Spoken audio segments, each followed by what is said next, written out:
వీళ్ళు నిన్న మహానాడుకు సంబంధించి, అది నిజంగా మహానాడు కాదు, మహానసనాడు.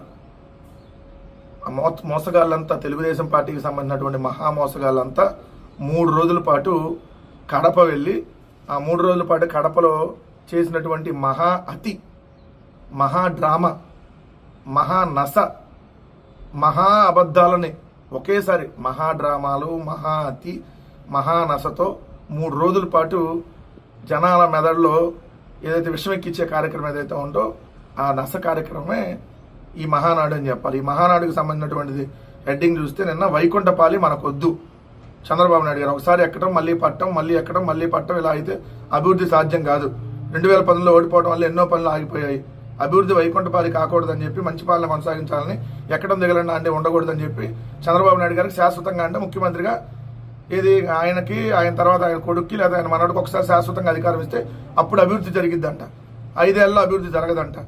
మరి మిగిలిన రాష్ట్రాలన్నిటికీ 5 ఏళ్ళకి ఎలక్షన్ జరుగుతున్నాయా, లేదంటే 15 ఏళ్ళకి 20 ఏళ్ళకి ఎలక్షన్ జరుగుతున్నాయి? చంద్రబాబు నాయుడు గారు, మీరు అధికారంలో ఉన్న 5 ఏళ్ళలో మేము అసలు సంపద సృష్టించేస్తాం, పేదరికం లేకుండా చేస్తాం, అసలు మీరు అధికారంలోకి వచ్చే ముందు చెప్పేటటువంటి సొల్లు పురాణం ఏంది, వచ్చిన తర్వాత చెప్పేటటువంటి మళ్ళీ ఇప్పుడు ఈ పురాణం ఏంటి? 5 ఏళ్ళు అధికారం, 5 ఏళ్ళు ఏం చేయలేరా? జగన్మోహన్ రెడ్డి గారికి 5 ఏళ్ళే కదా టర్మ్ ఇచ్చింది, దాంట్లో 2 ఏళ్ళు కోవిడ్ కదా, అంటే 3 ఏళ్లే కదా జగన్మోహన్ రెడ్డి గారికి లెక్క. మరి నువ్వు 5 ఏళ్ళు ఏం చేయలేవు, ఇంకో 5 ఏళ్ళు 10 ఏళ్ళు కావాలని అడుగుతున్నావు కదా. మరి జగన్మోహన్ రెడ్డి గారు 3 సంవత్సరాల్లో 17 మెడికల్ కాలేజీలు, ప్రతి గ్రామాన గ్రామ సచివాలయం, రైతు భరోసా కేంద్రం, అదేవిధంగా హెల్త్ క్లినిక్, డిజిటల్ లైబ్రరీ, నాడు నేడులో భాగంగా దాదాపుగా 35,000 స్కూళ్లు బాగు చేసినటువంటి కార్యక్రమం. 15,000 స్కూళ్ళు మొదటి దశలో, రెండో దశలో 22,000 స్కూళ్ళు, 37,000 స్కూళ్ళు, ఏదైతే 4 పోర్టులు, 10 ఫిషింగ్ హార్బర్లు, 6 ఫిష్ ల్యాండ్ సెంటర్లు, ప్రతి ఇంటికి సంక్షేమం, ఒక వాలంటీర్ల వ్యవస్థ, గ్రామంలోని కొత్త అంగన్వాడీ కేంద్ర భవనం, కొత్త పాల సేకరణ కేంద్రం ప్రతి గ్రామంలో, ఇలా జగన్మోహన్ రెడ్డి గారు కొత్త హాస్పిటల్స్ నాడు నేడులో భాగంగా డెవలప్ చేయడం, ఫ్యామిలీ డాక్టర్ కాన్సెప్ట్, ఇవన్నీ 3 ఏళ్లలో, 5 ఏళ్ళు కాదు 3 ఏళ్లే మాకు టైము, 2 ఏళ్ళు కోవిడ్ పోయినా చేసి చూపించారు. నీకు చేతగానటువంటి ఒక అసమర్థ ముఖ్యమంత్రిని ఒప్పుకో. ఈ నసెందుకు జనాలకి? ఈ వయసులో కూడా ఇంకా నువ్వు జనాలను ఇసుకిస్తా ఉన్నావు. రెండోది, రాయలసీమ ముద్దుబిడ్డ ఎవరు? రాయలసీమ ద్రోహి నువ్వు. రాయలసీమ ముద్దుబిడ్డ రాజశేఖర రెడ్డి గారు అండ్ జగన్మోహన్ రెడ్డి గారు. రాయలసీమ ముద్దుబిడ్డ, ఈ రాష్ట్రంలో ముద్దుబిడ్డలు ఇద్దరే, ఒకటి రాజశేఖర రెడ్డి గారు దివంగత నేత, తర్వాత జగన్మోహన్ రెడ్డి గారు ఈరోజు మాజీ ముఖ్యమంత్రిగా ఉన్నప్పుడు కూడా జగన్మోహన్ రెడ్డి గారు రాయలసీమకి ఎంతో మేలు చేశారు. నువ్వు కుప్పానికి కూడా ముద్దు బిడ్డవు కాలేవు. ఎందుకంటే కుప్పంలో మొన్న ఇల్లు కట్టుకున్నావు, ఇల్లు 2 ఎకరాలు అట్టహాసంగా. ఇన్ని సంవత్సరాలు నీ కుప్పంలో ఇల్లు కట్టుకోవాలన్నది కూడా లేదు. అంటే నువ్వు మరి ఏ విధంగా అవుతావు రాయలసీమకి? కుప్పాన్ని మున్సిపాలిటీ చేసింది జగన్మోహన్ రెడ్డి గారు, కుప్పాన్ని రెవెన్యూ డివిజన్ చేసింది జగన్మోహన్ రెడ్డి గారు.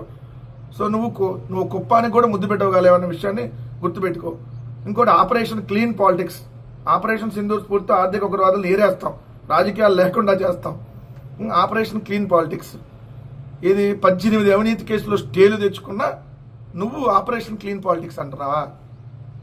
ఏదైతే 2 ఎకరాల నుంచి 6 లక్షల కోట్ల రూపాయల అక్రమ సంపాదన చేసినటువంటి నువ్వు క్లీన్ పాలిటిక్స్ గురించి మాట్లాడుతున్నావా? ఓటుకు నోటు కేసులో 50 లక్షల రూపాయలు బ్రీఫ్డ్ మీ అంటూ అడ్డంగా దొరికిపోయిన నువ్వు క్లీన్ పాలిటిక్స్ గురించి మాట్లాడుతున్నావా?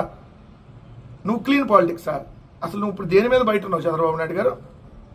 రోగాలకు సంబంధించినటువంటి బెయిల్ స్కిల్ డెవలప్మెంట్ కేసులో ఏదైతే 53 రోజులు జైలుకి వెళ్ళి వచ్చి నువ్వు బయట ఉన్నటువంటి ముఖ్యమంత్రి, నువ్వు క్లీన్ పాలిటిక్స్ గురించి మాట్లాడుతున్నావా? మద్యం కేసులో A3గా బెయిల్ మీద బయట ఉన్న మీరు క్లీన్ పాలిటిక్స్ గురించి మాట్లాడుతున్నారా? ఇది క్లీన్ పాలిటిక్సా? సిగ్గుండాలి ముఖ్యమంత్రి చంద్రబాబు నాయుడు గారు మాట్లాడటానికి. రెడ్ బుక్తో వాళ్ళకు వణుకు, ఒకడికి గుండెపోటు, ఒకడికి బాత్రూంలో కాలు జారి పడ్డాడు, ఇంకోటి ఏమయ్యాడో అందరికీ తెలుసు. రెడ్ కలర్ చూసినా నిద్ర పట్టట్లేదు. రెడ్ అనేది డేంజర్ కదా, రెడ్ అంటేనే డేంజర్కి సింబలు. మరి వెళ్ళి పిచ్చి కుక్క, రెడ్ బుక్ అంటే మా దృష్టిలో పిచ్చి కుక్క.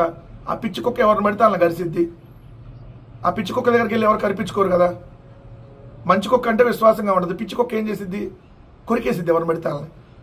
ఇప్పుడు వైఎస్ఆర్సీపీ వాళ్ళు కురుకుతుంది, లేదంటే వైఎస్ఆర్సీపీ వాళ్ళని అక్రమంగా కేసులు పెడుతుంది. రేపు జనసేనలకు వస్తుంది, తర్వాత తెలుగుదేశంలో ఉన్నటువంటి సీనియర్ లీడర్లు కూడా వస్తుంది. నారా లోకేష్ భజన ఎవరు చేయకపోతే వాళ్ళకి. రెడ్ బుక్ను చూసి వైఎస్ఆర్ కాంగ్రెస్ పార్టీ ఏం భయపట్ల. పిచ్చి కుక్క కాబట్టి పిచ్చి కుక్క దూరంగా ఉందాం, పిచ్చి కుక్క గరిస్తే మళ్ళీ ఇంజక్షన్లు చేయించుకోవాలి కదా. అని చెప్పి ఉంటుంది. మరి తారక రత్న గారికి కూడా రెడ్ బుక్ వల్ల గుండెపోటు వచ్చిందా? నిన్న జలీల్ ఖాన్ గారు అస్వస్థకు గురయ్యాడు, రెడ్ బుక్ వల్ల అయ్యాడా? మీరు పరిపాలన చేతగాక కేసులు పెట్టడం, వేధించడం, మీరు రెడ్ బుక్ అన్నారు కదా. వైఎస్ఆర్ కాంగ్రెస్ పార్టీ, జగన్మోహన్ రెడ్డి గారు, మీరు ఏ బుక్లో అయినా రాసుకోండి, జగన్ 2.0 ఏదో చూపిస్తా ఉన్నాం కదా.